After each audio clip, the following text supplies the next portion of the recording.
Eu agradeço pela presença de todos vocês e eu gostaria de desejar uma ótima aula a todos. Pode começar, professor. Vamos lá? Ok. Boa noite a todos. Temos aí uma curta e intensa jornada pela frente. Vamos tentar, no pouco tempo que nós temos, entender alguns elementos básicos do que está acontecendo na atualidade no Oriente Médio, o que mudou no período recente e tentar fazer algumas projeções para o futuro não muito longínquo. Previsões sem uma bola de cristal são sempre complicadas de fazer. Eu espero que no final da minha apresentação vocês tenham uma série de perguntas para nós podermos nos aprofundar naqueles pontos que ficaram ou menos esclarecidos ou que demandam um pouco mais de atenção. Vamos começar com algumas definições básicas. Primeiro, nós temos que enquadrar a área geográfica do nosso foco, e estamos falando de um conceito que é relativamente abstrato. Então, se costuma denominar o Oriente Médio como os países que vão desde o norte da África até a Ásia Central, normalmente incluindo o Irã, por uma questão geopolítica, não obrigatoriamente por causa da definição geográfica. O tempo foi cunhado na época em que a Inglaterra era o grande império e essa região era a área de transição ou que ficava no meio do caminho entre a metrópole na Europa e a principal colônia inglesa aqui no subcontinente indiano, ou eventualmente o extremo oriente, como era conhecida a costa leste da Ásia, portanto, Oriente Médio a leste da metrópole e no meio do caminho entre a metrópole e a sua principal colônia e os confins da Ásia. O Oriente Médio tem uma importância que é relativamente recente. Podemos dizer que a importância do Oriente Médio, se descartarmos o período da antiguidade em que o Oriente Médio era uma área de transição entre a Ásia e a Europa, a rota da seda, a rota das caravanas, depois da descoberta do caminho marítimo para as Índias e a ascensão quase que simultânea do Império Otomano, o Oriente Médio ficou relativamente descartado, sem uma importância geopolítica correspondente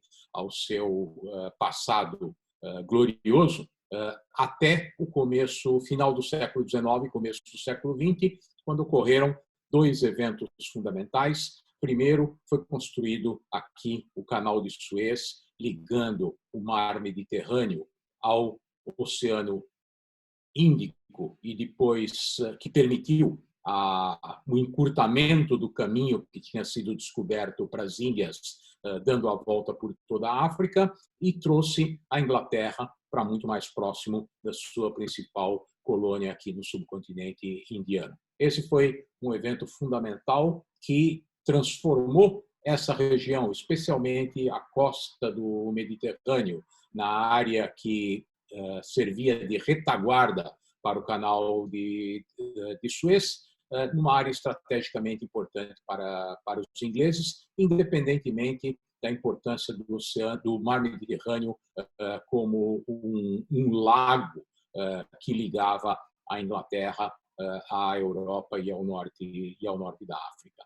O outro evento de fundamental importância foi a descoberta para a utilização do petróleo para uma série de finalidades, tanto como matéria-prima para uma indústria que vinha se desenvolvendo, quanto como um elemento energético que levou à disseminação dos motores de propulsão interna, tanto em terra quanto no mar, quanto à possibilidade de desenvolver uma aviação eficiente. E esse petróleo vai surgir no Cáucaso, no Império Russo, nos Estados Unidos, na região do Texas, nas possessões holandesas no leste da Ásia e aqui no Oriente Médio, na região do Golfo Pérsico. E eu digo que a importância do petróleo surge nesse momento porque petróleo não é uma novidade, não é algo que foi inventado. O petróleo sempre existiu, desde os tempos imemoriais. Por exemplo, para quem quiser uma ilustração das descrições bíblicas, a Arca de Noé foi calafetada com piche, que nada mais é do que o petróleo que aflora na superfície de forma natural aqui na região justamente do Golfo Pérsico, onde mais tarde seriam criados os Estados Árabes pelo Império Britânico. Então, a combinação do surgimento de uma utilização para o petróleo com o declínio do Império Otomano no final do século XIX e a importância que o Canal de Suez traz para essa região vão levar a uma combinação de fatores que faz com que a Inglaterra venha a intervir na região com o início da Primeira Guerra Mundial e depois se beneficiar, então, dos despojos da derrota do Império Otomano, aliado ao Império Alemão e ao Império Austro-Húngaro, que desmembraram o Império Otomano e permitiram que essa região fosse dividida entre a Inglaterra e a França. E durante a Primeira Guerra Mundial nós temos a assinatura do que ficou chamado de Acordo Sykes-Picot, que dividiu as áreas de influência no Oriente Médio para o período pós-Primeira Guerra Mundial. E aqui nós podemos ver claramente quais eram esses interesses das grandes potências na região. Primeiro, os ingleses passaram a controlar a costa do Golfo Pérsico, que é a área onde primeiro se encontrou petróleo nessa região, e os franceses passaram a controlar a costa, uma parte da costa do Mediterrâneo, que é onde existia uma comunidade cristã originária dos tempos das cruzadas. Então, cada império com o seu interesse específico e, além da área de controle direto, havia uma área de influência que combinava diversos fatores de interesse. No caso dos ingleses, a área produtora de petróleo e a costa do Mediterrâneo, por onde esse petróleo poderia ser escoado em direção da Europa, além de servir como a retaguarda para o interesse inglês aqui na região do Canal de Suez. Os franceses tinham o interesse na área habitada pelos cristãos na costa do Mediterrâneo e o seu interesse também na possibilidade de obter petróleo aqui na região habitada pelos curdos, no leste da Península Arábica, e, portanto, uma área de influência que juntava esses dois setores. Dessa forma, quando termina a Primeira Guerra Mundial, a Liga das Nações, recém-criada, ou que não consegue impedir os conflitos, vai, de alguma forma, tentar distribuir essas áreas no período pós-guerra e vai dar tanto à França quanto à Inglaterra o que ficou conhecido como um mandato para administrar a região até que os países ou os povos locais pudessem se tornar independentes. Isso acontece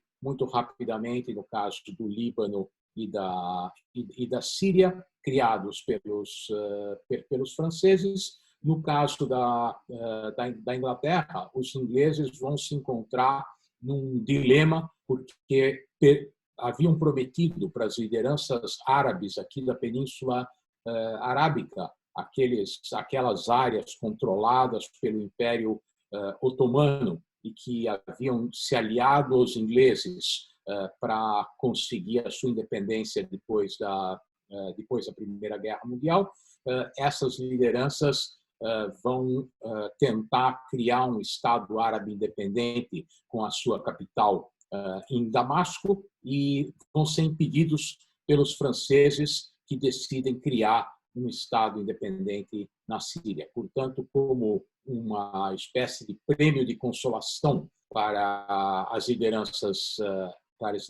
árabes da Península Arábica, os ingleses vão criar tanto o Estado independente do Iraque e o Kuwait, quanto o Estado independente da Transjordânia, no momento em que aquele país ainda tem as suas fronteiras limitadas pelo rio Jordão.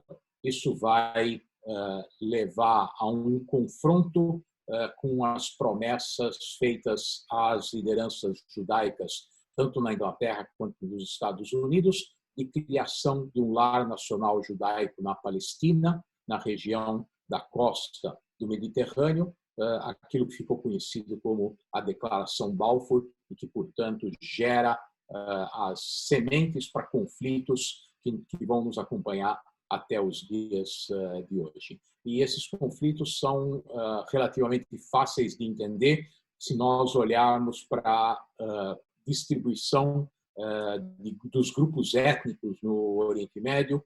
Obviamente, o mapa aqui não tem detalhe suficiente para nós podermos analisar cada um desses grupos, mas a variedade de cores é suficiente para mostrar como os ingleses e os franceses tentaram juntar grupos étnicos diferenciados que não puderam, de nenhuma maneira, encontrar um futuro comum dentro de um Estado nacional.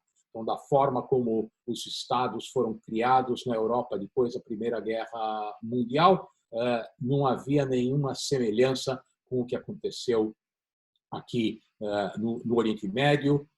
No Iraque, os ingleses juntaram xiitas, sunitas e curdos, em menor parte cristãos no mesmo estado. No Líbano, os franceses deram o controle do território aos cristãos, sem levar em conta o fato de que havia uma enorme proporção de população muçulmana, tanto xiita quanto sunita. E, surpreendentemente, foi na Palestina que surgiu uma proposta de criação de estados nacionais baseados numa relativa homogeneidade étnica. Então, quando no final da Segunda Guerra Mundial os ingleses chegam à conclusão de que não há possibilidade de uma acomodação entre a comunidade judaica e a comunidade árabe da Palestina, a questão é levada às Nações Unidas, que propõe, então, a criação de 2 estados independentes, onde haveria uma maioria de população judaica no Estado judeu e uma maioria absoluta de população árabe no Estado árabe da Palestina. Como nós sabemos, isso não aconteceu, ocorreu uma guerra depois da recusa dos árabes de aceitarem a criação de um Estado judeu, e nós chegamos até os conflitos dos dias de hoje, como decorrência da impossibilidade de se dividir o território. Mas é importante atentar para o fato de que o Oriente Médio está vivendo um processo de mudança radical, está vivendo um processo em que há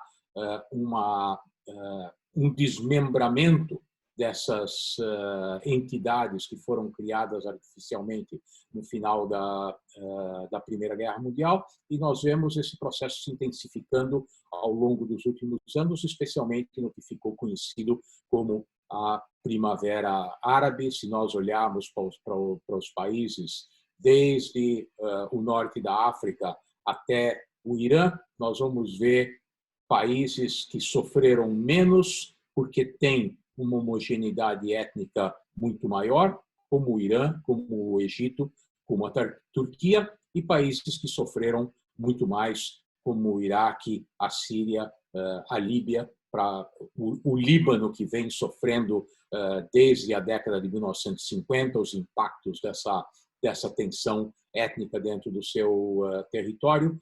São exemplos de como a mudança que ocorreu ao longo do século XX influenciou a estabilidade nesses locais. Vamos olhar para o que acontece no período recente, no século XXI. Nós temos as consequências, principalmente, do final da Guerra Fria, que manteve essa região relativamente estável ao longo de todo o século XX, especialmente porque os países estiveram alinhados às superpotências e se enfrentando basicamente em função do posicionamento e das demandas das superpotências. Então, ao longo de muitas décadas, tivemos países considerados radicais, alinhados com a União Soviética, enquanto que países mais conservadores eram aliados aos Estados Unidos, e com raras exceções, no caso dos conflitos entre Israel e os seus vizinhos, houve um alinhamento baseado no posicionamento das superpotências. No final da década de 1980, a União Soviética desaparece e vai haver uma dispersão desses interesses e, naturalmente, uma intensificação dos problemas que cada um desses países leva individualmente. Então, o Irã, que era o principal aliado dos Estados Unidos na região, passa por uma revolução xiita que coloca os radicais xiitas no poder e tira o Irã da área de influência dos Estados Unidos sem levá-lo para a área de influência da União Soviética durante os 10 anos em que a União Soviética ainda vai existir no final do século XX, e transforma o Irã, então, no principal inimigo dos Estados Unidos na região. O acordo de paz feito entre o Egito e Israel vai levar o principal país árabe, o país árabe que tem a maior população, 100 milhões de habitantes, a se tornar um aliado adicional dos Estados Unidos, que vai continuar como aliado americano também no período pós-final da Guerra Fria. Ao longo da última década, ou do período que se convencionou chamado período da Primavera Árabe no Oriente Médio, nós vamos ter uma quase que desintegração dessas estruturas. Isso já começa em 2003, com a invasão do Iraque por parte dos Estados Unidos, e aquele equilíbrio mantido por uma ditadura ao longo, primeiro por uma monarquia, depois por uma ditadura ao longo de muitas décadas, aquelas tensões intrínsecas do país que juntava ou que coloca dentro das mesmas fronteiras dois grupos religiosos antagônicos, como os xiitas e os sunitas, mais os curdos, que são um grupo étnico diferenciado. Essas tensões vão emergir, vão permitir a influência do Irã junto à população xiita do Estado, vão permitir praticamente uma autonomia dos curdos aqui na região norte do Iraque, e na região o principal efeito vai se fazer sentir na Síria, que tem uma distribuição étnica extremamente heterogênea. Vocês podem ver todas essas cores que mostram os diversos grupos étnicos, principalmente alauítas e xiitas concentrados na região oeste do país, junto à fronteira do Líbano, os sunitas espalhados pelo país, pelas regiões que não são as principais regiões desérticas do país e que permitem que a população sobreviva nas áreas em que elas podem se estabelecer, e aqui no leste, principalmente, as populações curdas na fronteira da Turquia.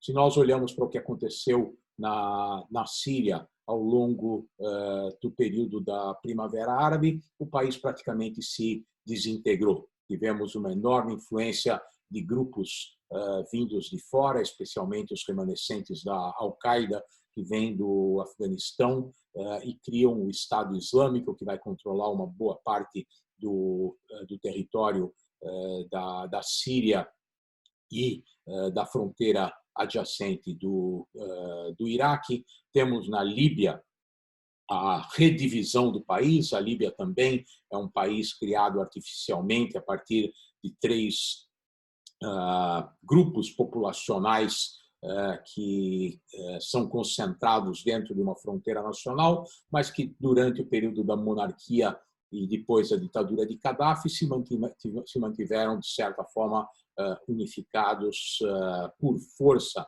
desse governo central. No momento em que Gaddafi é derrubado, as forças da Primavera Árabe atuam também na Líbia e vão, de certa forma, fazer o país retroceder aos grupos originais que formaram o país. E hoje nós temos, basicamente, 2 países diferenciados, com 2 governos que continuam se enfrentando entre eles. Não podemos diminuir da importância da variação nos preços do petróleo, que certamente influenciou muito a capacidade de articulação dos países produtores na região.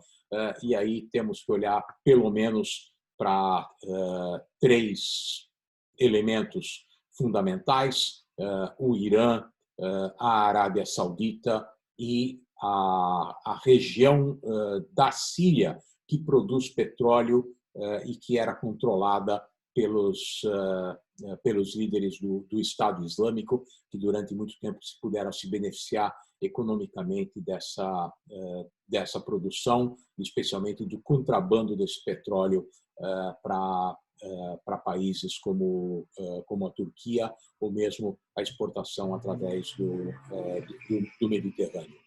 Nesse mapa vocês podem ver o emaranhado de campos de produção e de oleodutos que distribuem esse petróleo e que mostra como é importante o controle do território. De nada adianta controlar o território produtor se não é possível fazer o escoamento desse petróleo, e os impactos recentes da queda significativa dos preços do petróleo no mundo inteiro certamente afetam também os principais produtores na região. Vamos olhar um pouco para os principais conflitos que estão afetando a região no período mais recente, para tentarmos entender quais podem ser os desenvolvimentos no futuro próximo, olhando, inclusive, para os impactos que o coronavírus vem trazendo para essa região especificamente. Então, ao longo dos últimos 20 anos, os principais confrontos que nós tivemos na região foram conflitos internos. Um desmembramento do Iraque, um desmembramento da Síria, um acirramento das tensões no Líbano, a tentativa do Irã de se fortalecer na região e de criar o que ficou conhecido como um arco xiita, que une desde os xiitas do Bahrein e do Irã, através da proporção de população xiita no Iraque, fazendo uma travessia através da Síria e dos elementos alauítas que dominam a Síria depois da quase que total derrota do Estado Islâmico na região oeste da Síria, onde se concentra a resistência do Estado Islâmico em torno da cidade de Idlib. Ainda temos um foco de conflito e que vai terminar junto representação iraniana na costa do Mediterrâneo pelo Hezbollah libanês. Então, um dos principais focos de conflito no Oriente Médio hoje é essa tensão entre o Irã xiita e a sua tentativa de exportar a revolução xiita para os países da Península Arábica. Isso passou por um período de conflito muito intenso, quando o Estado Islâmico representava um elemento importante e a oposição a esse movimento xiita diminuiu com a quase que derrota total do Estado Islâmico, mas ainda encontra focos de oposição, principalmente junto às populações curdas do Iraque, do leste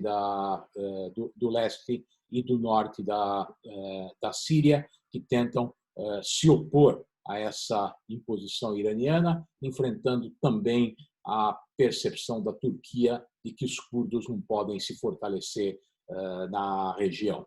A Arábia Saudita, obviamente, enfrenta problemas, ou vai enfrentar problemas no momento em que os preços do petróleo vêm diminuindo significativamente. Ela, sem dúvida nenhuma, tem a melhor probabilidade de se recuperar, porque os custos de extração na Arábia Saudita são muito menores do que em qualquer outro país do mundo, seja nos Estados Unidos, que se tornaram autossuficientes por causa da capacidade de extração do petróleo das novas fontes de xisto, principalmente, e, obviamente, a Rússia também tem uma capacidade de produção muito grande, mas a um custo muito alto, e, portanto, esse confronto que nós vemos nas últimas semanas, principalmente entre a Rússia e a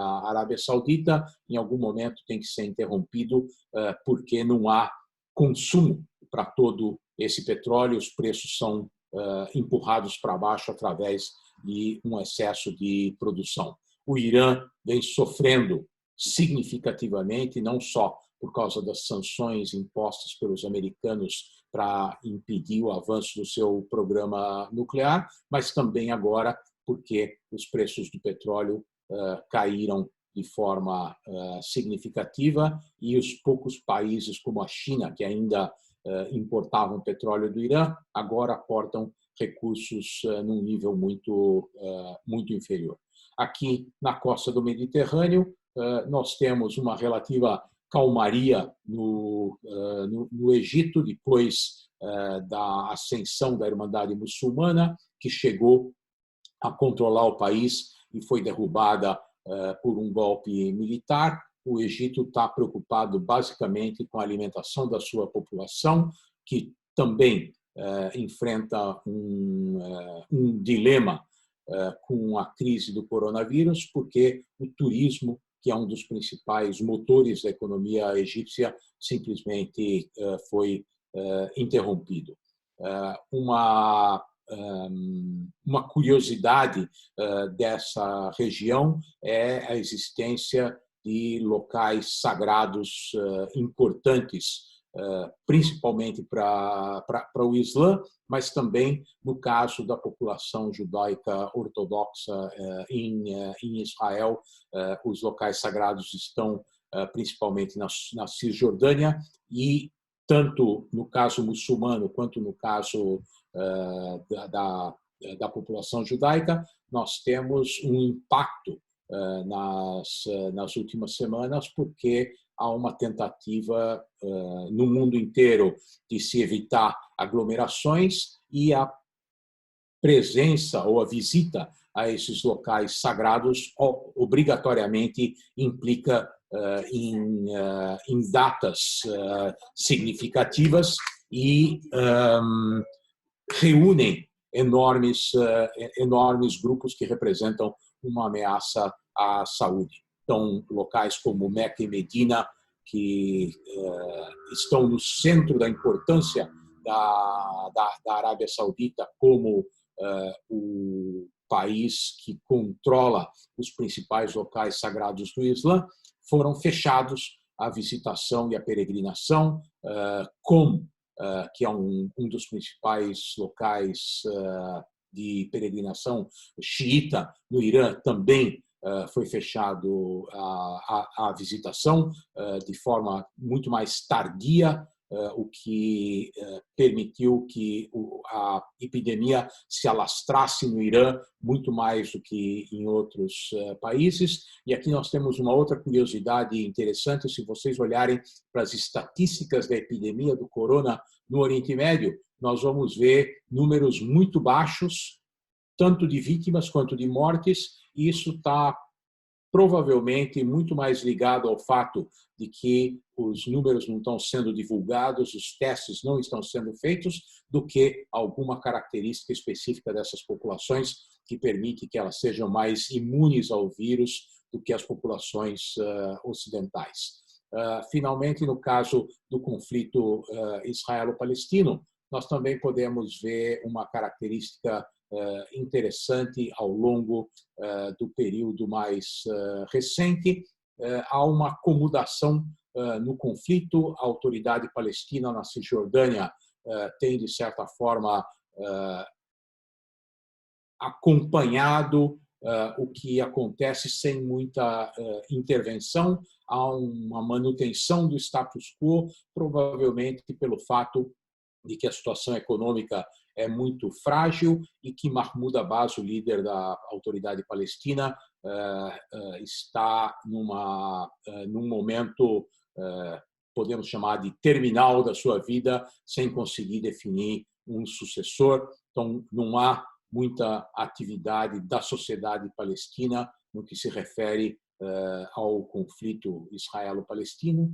A posição do governo Trump, francamente hostil aos palestinos, também não ajuda nenhuma movimentação nesse sentido. No caso da faixa de Gaza, os palestinos têm pagado um preço muito alto pelo confronto e nós vemos evidências disso agora também no caso da epidemia do corona. A expectativa de uma tragédia é muito grande, principalmente pelo fato de o Hamas não ter investido no sistema de saúde da faixa de Gaza e que, se houver efetivamente uma eclosão de casos nessa epidemia, os hospitais não vão estar equipados para atender aos pacientes. Se nós tentarmos olhar para o futuro da região, eu acho que nós podemos ver talvez como um elemento positivo o fato de que essas sociedades estão descobrindo que existem problemas muito grandes que não podem ser resolvidos, e a pergunta é como os governos da região vão conseguir lidar com isso. Se o Irã eventualmente tiver um número significativo de mortes, e tudo aponta para um aumento na intensidade da epidemia no Irã, talvez haja uma abertura para permitir algum tipo de participação do Ocidente numa solução para o problema. No Líbano, o país já vinha sofrendo os efeitos de uma crise econômica muito forte, e isso leva um grupo como o Hezbollah a ter que se envolver muito mais na tentativa das soluções dos problemas internos e abandonar a sua hostilidade em relação a elementos externos como Israel, ou a sua cooperação com o Irã, a manutenção do tráfego aéreo entre o Irã e o Líbano, entre o Irã e a Síria, também vem sendo apontado como um elemento da intensificação do número de contaminados nesses dois países, ou seja, uma importação da epidemia do Irã, onde ela se desenvolveu muito rapidamente por causa das aglomerações em torno dos locais sagrados.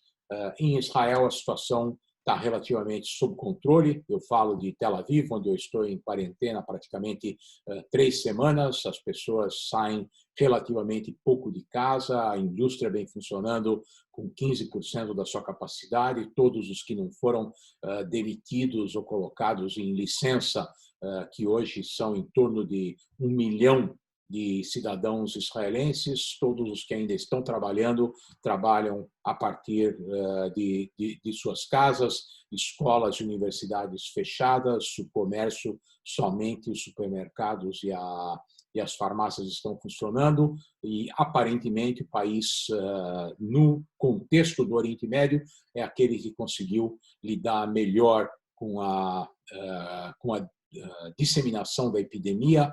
O espaço aéreo foi um dos primeiros a ser fechado no mundo inteiro e, portanto, a expectativa é de que a vida em Israel possa progressivamente voltar ao normal na próxima semana, e isso implica também algum tipo de reativação das relações com os vizinhos. Se houver efetivamente uma crise nos territórios palestinos, no Líbano ou na Jordânia, que também tem um elemento adicional que influencia a sua fragilidade, que é o número de refugiados gerados pela crise na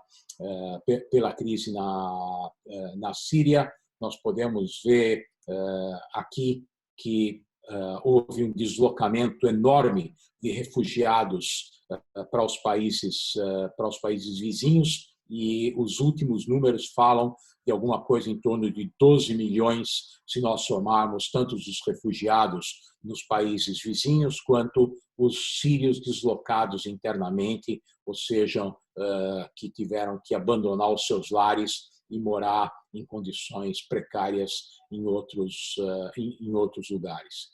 Então, não temos um cenário de previsões otimistas. Estamos praticamente no olho do furacão, mas talvez a boa novidade seja que no momento em que há uma crise dessas proporções, os conflitos diminuíram. Todos aqueles elementos hostis que vinham se enfrentando na região, de alguma forma, passaram a se preocupar com as suas questões internas. O Hezbollah deixou de ameaçar Israel e ainda que continue com o seu programa de aumento na sofisticação dos seus mísseis e tentativa de importação de armamento sofisticado, tem que se dedicar a ajudar a solucionar o problema da população xiita no Líbano. Os sírios têm que, de alguma forma, lidar com essas questões, em lugar de continuar o enfrentamento na região de Idlib, que é onde ficou o foco remanescente dos combatentes do Estado Islâmico. O Irã, como eu mencionei, provavelmente vai diminuir a intensidade do avanço do seu programa nuclear, porque não tem recursos para isso, além de ter que lidar efetivamente com o combate ao corona. E o mundo ocidental, obviamente, isso está nos noticiários, está dedicado plenamente a isso. Então, com exceção da implicação da guerra sobre os preços do petróleo entre a Arábia Saudita e a Rússia, nós provavelmente vamos ver relativamente pouca interação entre o Ocidente e as questões do Oriente Médio no futuro próximo. Temos 45 minutos passados, podemos aproveitar agora, então, Nina, ver quais são as perguntas que nós temos e aprofundar um pouco mais baseado nos questionamentos que foram apresentados.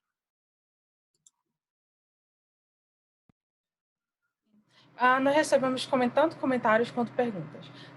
Entre os comentários nós temos da Lídia Silane Oliveira. Muito obrigado por compartilhar essa excelente palestra. Você ampliou meus conhecimentos históricos e geopolíticos do Oriente Médio. Obrigado, professor. E nós temos o comentário do Cássio Rosa. Muito interessante essa aula e obrigado pela riqueza de detalhes.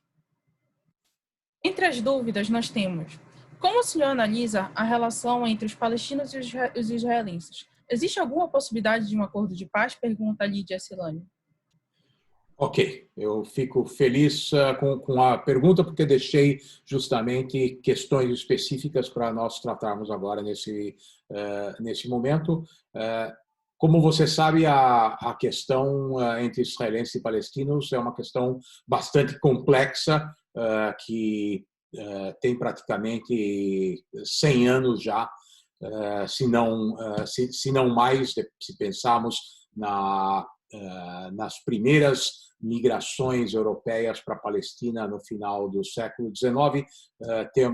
Temos talvez 130 anos de relacionamento entre judeus e árabes na região, no período contemporâneo.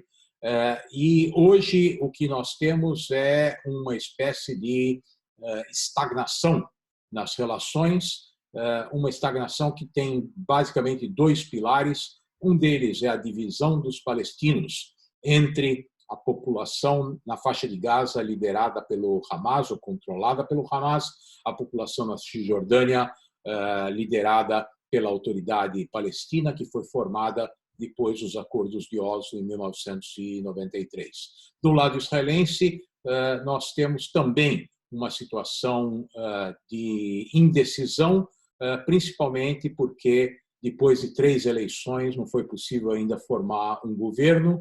Temos um grupo à direita do espectro político que governa o país temporariamente e, nas últimas semanas, uma tentativa de formação de um governo de emergência ou um governo que una determinados segmentos do centro que tiveram uma significativa votação na última eleição para incorporação nesse governo de direita, pelo menos durante o período da crise e, obviamente, enquanto as atenções estão voltadas para essa questão, não se fala de nenhum tipo de negociação ou de retorno à negociação com os palestinos. O plano Trump, que foi anunciado há pouco tempo, colocou lenha na fogueira dessas relações ao se posicionar de maneira muito favorável do lado israelense e ameaçando os palestinos com um desfecho muito ruim se não houvesse um retorno às negociações. Obviamente, o reconhecimento de Jerusalém pelos Estados Unidos como a capital de Israel acrescentou mais um elemento nessa disputa. Talvez no final desse período haja uma capacidade de se olhar para trás e retornar ao processo de negociação, especialmente quando os dois lados vejam quanto foi perdido, quanto poderia ter sido perdido com toda essa crise que foi catapultada pelo coronavírus. Eu acho que tem muitos elementos que não estavam sendo levados em conta sobre a maneira como as populações interagem, que a crise do corona vai, de alguma maneira, promover, no mínimo, como reflexão. No futuro próximo, provavelmente não há nenhuma possibilidade de solução. As distâncias são muito grandes entre as posições, principalmente da liderança israelense e do Hamas na faixa de Gaza, onde não há possibilidade de uma negociação mais além de uma trégua por um período qualquer que seja, mais curto ou de mais longo prazo. E, como eu mencionei anteriormente, também a autoridade palestina está num período muito complicado de transição. Não se sabe quem vai ser o líder da autoridade palestina no período próximo. Mahmoud Abbas pode morrer a qualquer momento e não há ainda algum sucessor. Então, acho que, no caso da relação entre israelenses e palestinos, a manutenção de um status quo instável seria a aposta mais certa. Outra pergunta. Com relação à diversidade étnica e os atuais conflitos que existem no Oriente Médio, quais os principais desafios para se chegar a um possível cenário de estabilidade regional? Pergunta José Neto. Eu acho muito pouco provável que se chegue a um cenário de estabilidade. De novo, como nós vimos no caso dos países mais afetados pelo fenômeno da Primavera Árabe. O que houve foi mais do que um elemento novo, uma retomada de problemas anteriores, onde a diversidade étnica desses países artificialmente criados pelas potências ocidentais simplesmente levou ao que nós podemos chamar de uma balcanização da região. Em praticamente todos os países importantes do Oriente Médio, nós temos um movimento centrífugo que separa essas populações. Então, se os curdos podem obter autonomia no Iraque e na Síria, eles já teriam criado um Kurdistão independente se não fosse pela oposição da Turquia, que vê o grupo étnico curdo na Turquia como uma ameaça existencial. No Irã, nós temos, além da população persa, uma série de grupos menores que, de alguma forma, contestam a legitimidade da liderança xiita.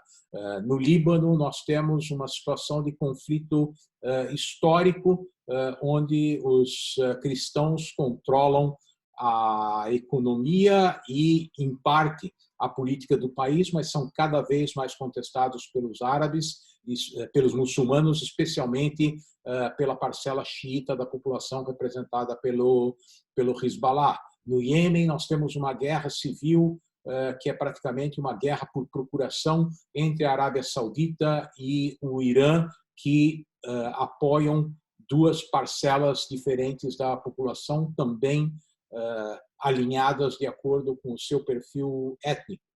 Então, eu não vejo no horizonte nenhuma solução que traga estabilidade. Provavelmente vai haver algum tipo de status quo definido pela impossibilidade de qualquer um desses grupos de se sobrepor ao outro. Nós vimos o que aconteceu na Síria, com o apoio da Rússia. O ditador Bashar Assad conseguiu retomar o controle sobre a maior parte do país, e isso só aconteceu porque houve uma conjugação muito interessante e peculiar de interesses, onde distintos grupos que normalmente se oporiam uns aos outros viam no Estado Islâmico um inimigo comum. Então, houve uma conjugação de esforços para derrotar o Estado Islâmico, retomar o controle sobre o território, mas isso veio à custa de uma intervenção muito forte dos iranianos, das tropas especiais que os iranianos mandaram para combater as forças do Estado Islâmico, e o apoio aéreo da Rússia, sem o qual o ditador sírio não teria conseguido se manter no poder. Então, se olhamos para estados como o Egito ou Israel, por exemplo, vemos ilhas de relativa estabilidade. O Egito, por causa da sua homogeneidade étnica, por causa da homogeneidade da sua população, do seu histórico como país independente e, por enquanto, a sua capacidade de administrar a economia. Talvez eles estejam à beira de uma crise. No caso da Arábia Saudita, temos um outro exemplo de relativa estabilidade conseguida justamente pela capacidade financeira da Casa Real de irrigar o país e transferir recursos para a população. Obrigado, professor. Próxima pergunta. Como o senhor analisa a atual política externa da Rússia para o Irã e Israel? Eu não sei se há uma política externa russa para esses dois países. As relações do Irã com a Rússia, eu acho que estão muito mais balizadas pela percepção de como a Rússia quer influenciar as relações com os Estados Unidos. Então, a Rússia se aproxima ou se afasta do Irã, eu acredito que muito mais em função da sua relação com os Estados Unidos e da sua necessidade ou percepção de necessidade de reforçar sua presença no Oriente Médio. E nós vemos isso claramente no confronto na Síria, onde os russos administram a sua relação com o Irã e permitem ou não um maior apoio dos iranianos ao ditador sírio, permitem ou não uma aproximação das forças iranianas da fronteira israelense no Golan e, obviamente, hoje, com a questão da disputa em torno do preço do petróleo, a Rússia vê o Irã como um elemento que, de alguma forma, pode apoiar a sua reivindicação frente à Arábia Saudita, que é o inimigo claro do Irã no contexto geopolítico do Oriente Médio. Em relação a Israel, a Rússia tem mantido uma relação muito, vamos chamar de cordial com os israelenses. É uma cooperação principalmente na área militar, onde há um entendimento quase que completo entre as forças russas presentes na Síria e as ações que os israelenses fazem principalmente contra as forças iranianas no território sírio, ou seja, as ações para impedir que armamentos modernos sejam transferidos através da Síria para os aliados iranianos do Hezbollah no Líbano e, pontualmente, ataques contra posições sírias no seu território também. Houve, no passado, episódios em que os russos foram as vítimas dessas ações israelenses, obviamente vítimas não intencionais, e que levou a uma tensão entre os dois países, mas isso rapidamente foi acertado e hoje nós podemos ter certeza que antes de qualquer ação israelense contra forças sírias ou forças do Hezbollah ou do Irã no território sírio, há uma coordenação entre Israel e a Rússia. Muito obrigada, professor. Essa pergunta. Por que a Arábia Saudita não oficializa as suas relações com Israel, como fez o Egito e a Jordânia? E por que outros países árabes que mantêm algum tipo de relação com Israel também não formalizam as suas relações, já que existe precedente? Esse processo vem avançando lentamente. Se nós pensarmos que 50 anos atrás, praticamente, Israel era um pária no Oriente Médio, e hoje Israel é visto como um aliado potencial dos países sunitas frente a um confronto potencial com o Irã, nós temos um avanço enorme nas relações de Israel com os países da região. Recentemente, Israel se aproximou do Sudão e voos, hoje, obviamente, não há voos comerciais na região, mas até a eclosão da epidemia, os voos que sobrevoavam a África em direção a Israel passaram a sobrevoar o Sudão, o que antes era proibido e talvez até inadmissível. Eu acho que é uma questão de tempo e de conscientização de uma população árabe muçulmana em geral, que durante décadas e décadas foi educada para ver em Israel um inimigo que não podia ser tolerado. E, de repente, esse é o foco dos desenvolvimentos tecnológicos no Oriente Médio, esse é o foco de uma capacidade militar que pode defender, ajudar a defender uma boa parte desses países da ameaça xiita iraniana. Israel é um instrumento de aproximação com as potências ocidentais, especialmente os Estados Unidos. Eu acho que é uma questão de tempo e de percepção dessas lideranças que não são lideranças democráticas nos países árabes e que eles têm que, de alguma forma, preparar as suas populações para a mudança de discurso. Obrigada, professor. Eu gostaria de saber o que o senhor acha da cooperação entre Israel e a autoridade palestina, gerada pela necessidade de combater a pandemia do Covid-19. Essa aproximação entre Israel e a autoridade palestina poderá continuar após o fim da pandemia? Como isso coexiste com o fato de que o novo governo de Israel aparentemente quer anexar o Vale do Jordão? Foi uma pergunta anônima. Realmente não há nenhuma grande cooperação por enquanto.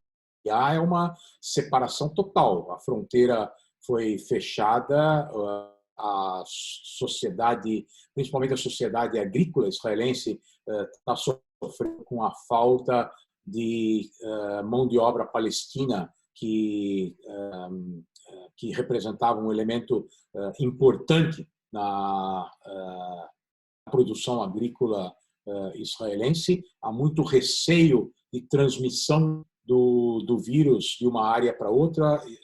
Segundo os dados oficiais, Israel tem um número astronomicamente maior de vítimas do que os palestinos. Ninguém acredita nas estatísticas, mas, obviamente, a sociedade israelense tem enfrentado o problema de maneira muito mais efetiva, especialmente na identificação daqueles que foram infectados. Então, há uma série de discussões na sociedade israelense em relação à possibilidade de alguma forma oferecer apoio e subsídio para a sociedade palestina, especialmente se a crise passar mais rápido em Israel e a estrutura que foi criada para combater a crise eventualmente pudesse ser disponibilizada para apoiar a sociedade palestina se a crise lá se intensificar mais tarde. Mas isso são todas conjecturas, não há nenhuma discussão política entre os dois ou entre as três entidades, porque, de novo, temos que olhar para os palestinos como duas entidades diferentes, e as propostas para a anexação do Vale do Jordão estão no seio das negociações para a criação de um novo governo em Israel. Se comenta que um dos problemas para conseguir fechar o acordo para a criação desse novo governo está justamente na exigência de que o novo governo tenha liberdade para avançar na anexação de áreas da Cisjordânia, enquanto que os representantes do Partido Azul e Branco que se juntam ao governo querem evitar que isso aconteça no período mais próximo. Então, não acredito que, a não ser na área de ajuda humanitária, haja qualquer tipo de avanço muito significativo nas relações entre Israel e os palestinos no período mais próximo. Muito obrigada pela resposta, professor. A próxima pergunta. Na visão do Arnaldo Levakov, o plano de paz proposto pelo presidente dos Estados Unidos é um plano furado e dificilmente será aceito pelos palestinos. Então, ele pergunta: o que vai acontecer? Israel vai anexar os territórios ou teremos outro plano? Pergunta difícil de responder. Bom saber que o Arnaldo está aqui com a gente, apesar de seguramente estar bem em quarentena também. E é a pergunta de $1 milhão. O plano foi rejeitado pelos palestinos, então já não é uma questão de que ele não vai ser aceito, ele já foi rejeitado, e o que os analistas comentam é que eventualmente os americanos tenham colocado o bode na sala.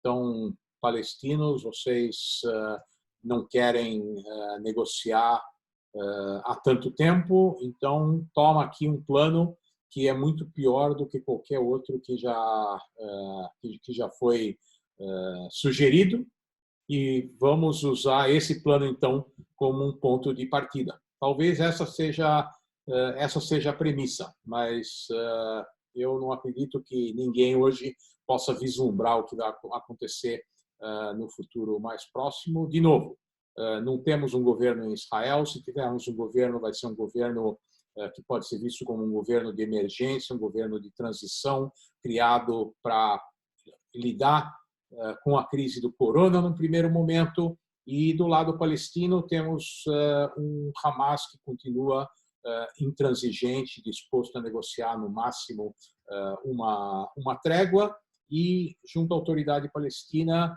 provavelmente também um período de transição no momento em que Mahmoud Abbas já não estiver no comando. Muito obrigada. A próxima pergunta. Como o senhor vê as lutas pelo domínio do petróleo no futuro próximo? Pergunta o Pedro Henrique. Eu acho que não vai haver uma luta pelo domínio, que é uma luta de mercado por determinação do preço que se dá pela inundação do mercado com o produto, e que tenta, dessa forma, tirar a capacidade de suprimento de uma parte daqueles produtores que não conseguem competir. Então, vamos olhar um pouco para o que acontece ao longo do tempo. Quando houve a crise do petróleo em 1973, a elevação do preço do petróleo colocou mais produtores no mercado. Os campos de petróleo do Mar do Norte, na Europa, só puderam ser desenvolvidos porque os níveis de preço do petróleo tinham chegado a um patamar que permitia a sua exploração. O programa do Proálcool no Brasil foi criado em função do aumento dos preços do petróleo. A plataforma submarina brasileira e o pré-sal só se viabilizaram quando os preços do petróleo chegaram a níveis mais elevados. Então, o que agora vai acontecer, o outro exemplo importante, é a autossuficiência dos Estados Unidos, que foi alcançada nos últimos anos através da exploração do petróleo do xisto. Então, nós temos um movimento pendular que, ao elevar o preço do petróleo, permitiu a entrada de uma série de novos participantes nesse mercado, e agora, com a queda dos preços, que é forçada, por um lado, pela disputa entre a Rússia e a Arábia Saudita, por outro lado, por uma diminuição brutal do consumo, porque todos que estão aqui me assistindo sabem que quase não tem carros na rua, não tem transporte público, não tem aviões voando, o que as indústrias estão funcionando de forma muito precária, o que diminui significativamente o consumo do petróleo. Então, a diminuição do consumo, que teoricamente já levaria a uma diminuição do preço, mas a diminuição do preço forçada por essa disputa entre a Rússia e a Arábia Saudita, levam o preço do petróleo a um patamar que impede a participação de uma série desses novos elementos que foram introduzidos ao longo das últimas décadas. Então, a pergunta é onde vai se encontrar o ponto de equilíbrio e quantos desses elementos vão conseguir se manter no mercado. Próxima pergunta. O senhor poderia comentar um pouco sobre a recente aliança entre Netanyahu e Gantz? Pergunta Rebeca Serrano.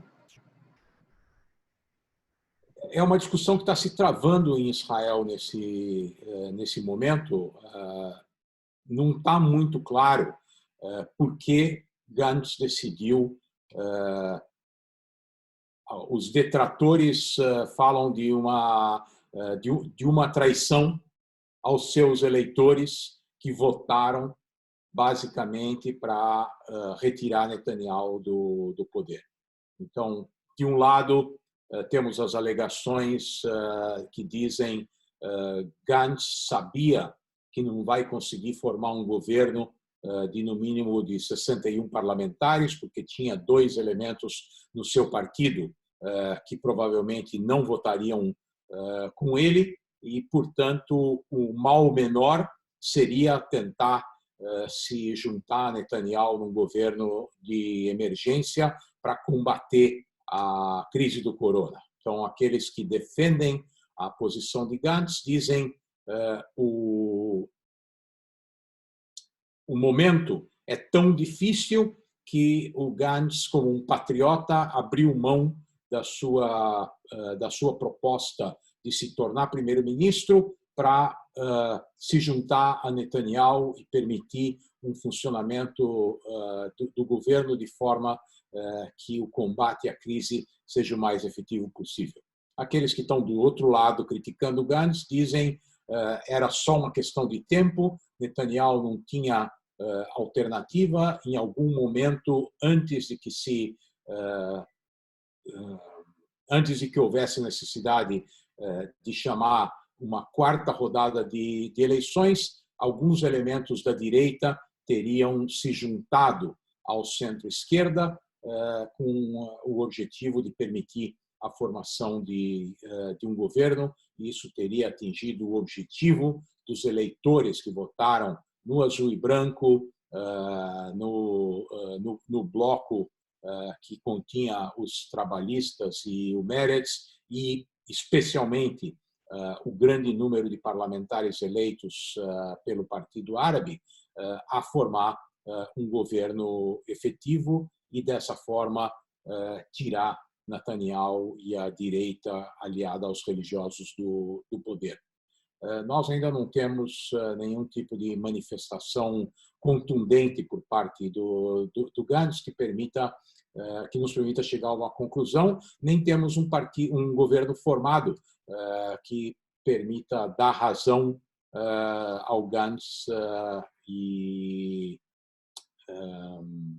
constatar que a união dele com Netanyahu criou um governo muito mais efetivo para combater a crise. Por enquanto, o que nós temos é a probabilidade de formação de um governo de 34 ministros, que é algo inédito em Israel e certamente não é visto com bons olhos por uma população que está fazendo sacrifícios nesse momento.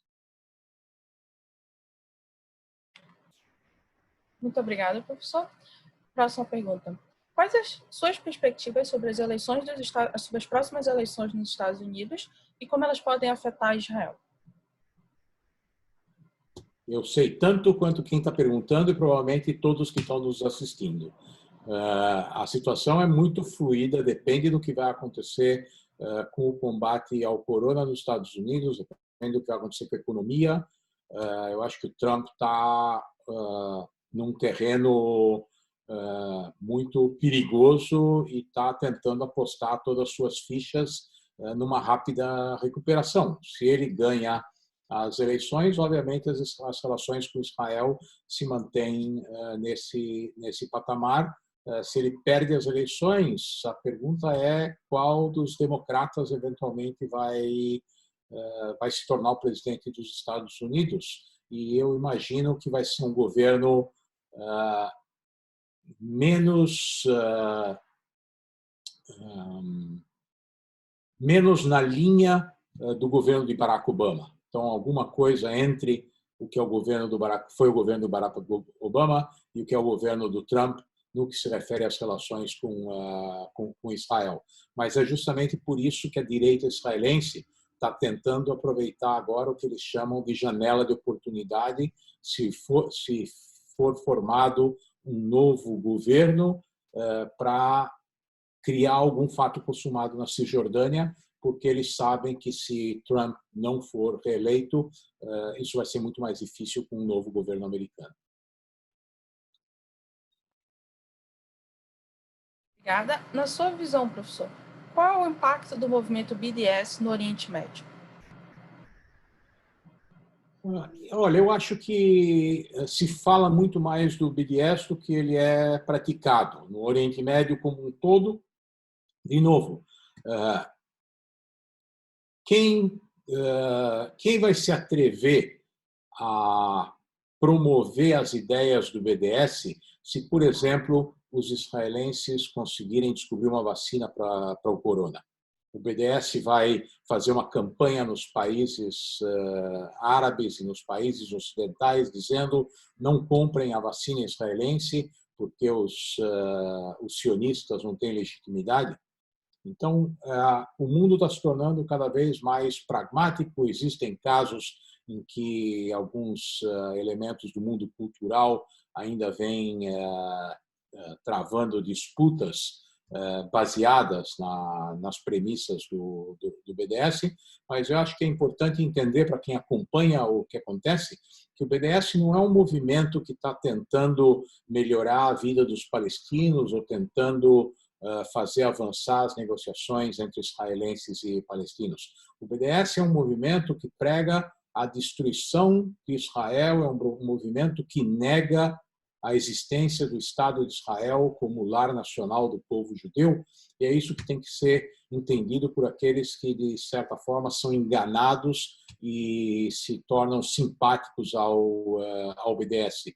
Mas, da mesma forma como Israel é visto cada vez mais no Oriente Médio como um elemento importante que pode ter uma ação contundente nas disputas internas da região, especialmente na contenção do Irã e dos seus aliados, eu acho que no mundo inteiro aqueles que não estão dominados pelos dogmas propostos pelo BDS conseguem entender que Israel tem tantos benefícios na área tecnológica, científica, cultural para oferecer para o mundo, que o BDS vai se tornar anacrônico em qualquer momento. Muito obrigada, professor. Próxima pergunta. Em que medida o sucesso da diplomacia israelense, principalmente frente aos Estados Unidos e à Rússia, depende da habilidade do Benjamin Netanyahu?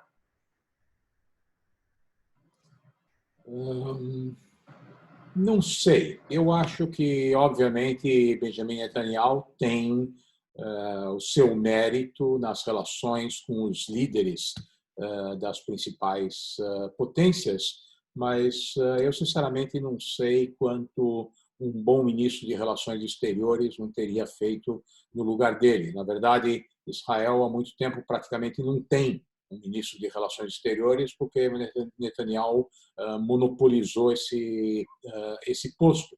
Então, eu, por um lado, não nego a capacidade política de Netanyahu, ele realmente é muito bom naquilo que ele faz do ponto de vista político, ele criou um relacionamento pessoal com uma série de lideranças, mas eu não descartaria um bom ministro de Relações Exteriores, com uma estrutura capaz, que é o que existe aqui em Israel, no Ministério das Relações Exteriores, de fazer um trabalho equivalente.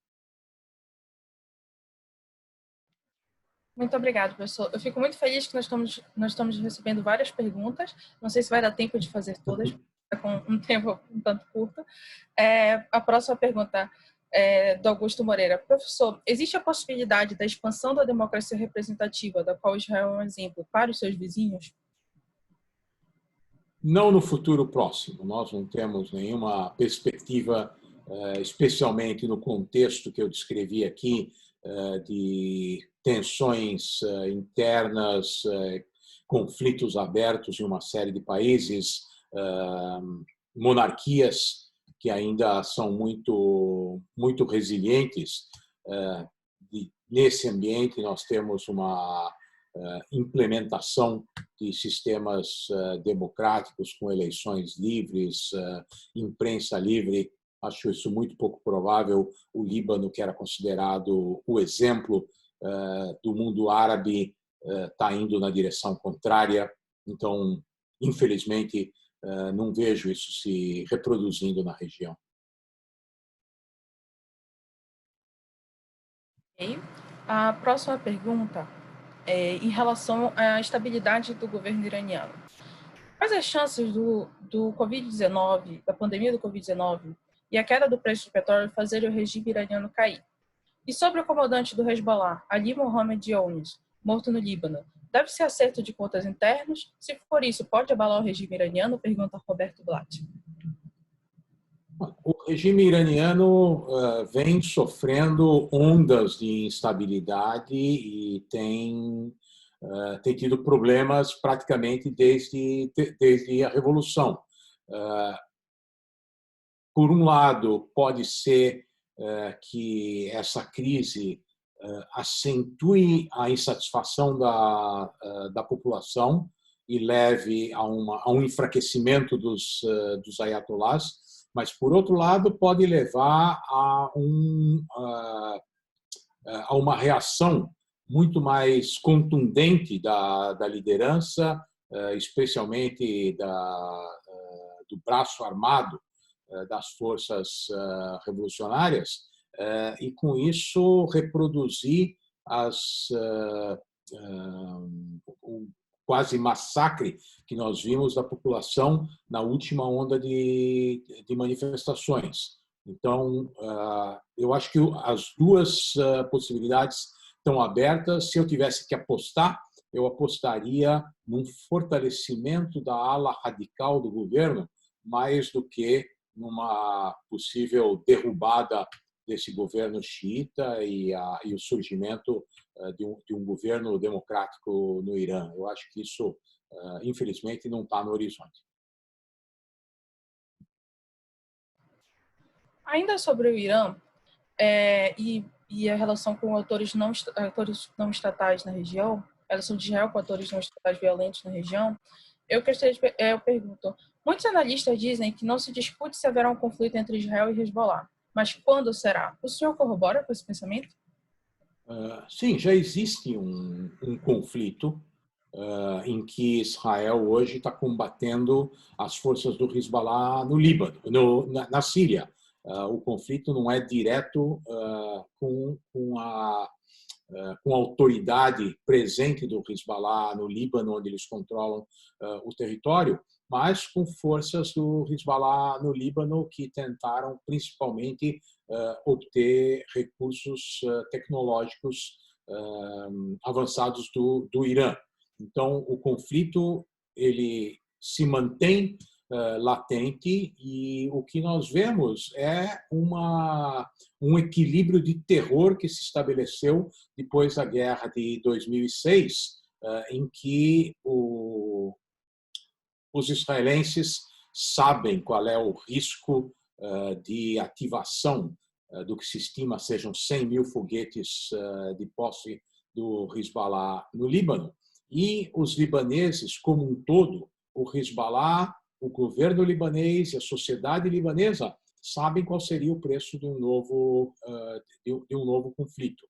E isso é o que mantém esse status quo e esse equilíbrio de terror que impede a deflagração de um novo conflito, pelo menos a deflagração consciente de um novo conflito, porque o tempo todo está se desenhando cenários que prevêem algum tipo de acidente que leve a um conflito e que então teria que, de alguma forma, passar por uma contenção da escalada.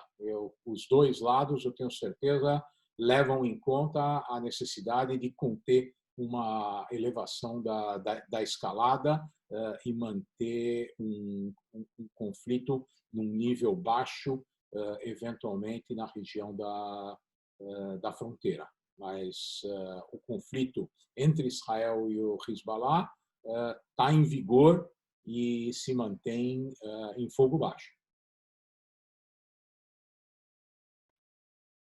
Muito obrigada, professor. O senhor poderia fornecer, por exemplo, dicas de leitura sobre geopolítica do Oriente Médio, dicas de bibliografia sobre geopolítica do Oriente Médio? Muitos têm perguntado sobre isso. Tem uma infinidade de literatura, tanto sobre a história como sobre o período mais recente. O que eu vou sugerir é te passar, Nina, para você postar na nossa página do Stand With Us. Então, todo mundo pode consultar, inclusive com referências sobre qual item da bibliografia se dedica mais a que parcela das questões que nós abordamos aqui. Acho uma excelente ideia. Também vamos compartilhar nos nossos grupos de apoio no Brasil. O livro que eu traduzi da historiadora Anita Shapira, Israel, uma História, acabou de ser publicado pela editora Record. É uma excelente fonte bibliográfica para quem está interessado na história de Israel e das relações entre Israel e os palestinos. Eu estou terminando agora a tradução de uma biografia de Yitzhak Rabin. Esse ano se completam 25 anos do assassinato de Yitzhak Rabin. Então, nós vamos lançar um livro com a biografia mais recente publicada sobre a vida dele. Não falta material para quem se interessa pela região. Nós vamos colocar no site do Stand With Us. Que bom. Eu tenho as últimas duas perguntas, eu acredito que são as últimas duas devido ao tempo. O fato de existirem transmissões comunitárias da Covid-19 da faixa de Gaza pode afetar Israel? Não, como eu mencionei, a fronteira está fechada, então não tem ninguém indo, ninguém vindo. Nesse momento, pode até parecer propaganda enganosa, mas os palestinos dizem que estão preocupados com a possibilidade de Israel infectar a sociedade palestina através de trabalhadores palestinos que eventualmente voltem de Israel para os territórios palestinos. Porque, de novo, segundo o que está divulgado, o número de vítimas e o número de contaminados em Israel é infinitamente maior do que entre os palestinos e maior do que a maioria dos países do Oriente Médio, com exceção do Irã. Então, se assume que isso seja uma falha na contabilização e não efetivamente o fato de que Israel esteja muito mais contaminado. Mas eu não acredito que vá haver nenhum tipo de troca entre Israel e a sociedade palestina, porque Israel hoje é um país que está completamente fechado, ninguém entra, ninguém sai. Muito obrigada, professor. Como o setor, e a próxima pergunta, como o setor de energia renovável está se desenvolvendo no Oriente Médio frente ao esgotamento das jazidas de petróleo? Pergunta o Pedro Henrique. A tua premissa está errada, não tem nenhum esgotamento das jazidas de petróleo. Tem petróleo abundante e, como nós estamos vendo agora nessa disputa entre a Rússia e a Arábia Saudita, está sobrando 10 milhões de barris de petróleo de produção diária no mundo. Então, as fontes alternativas vão sofrer no curto prazo um impacto enorme dessa queda de preços, porque nem o álcool, nem a energia eólica, nem a energia solar são competitivos ou são atrativos quando o barril de petróleo custa $20 ou menos.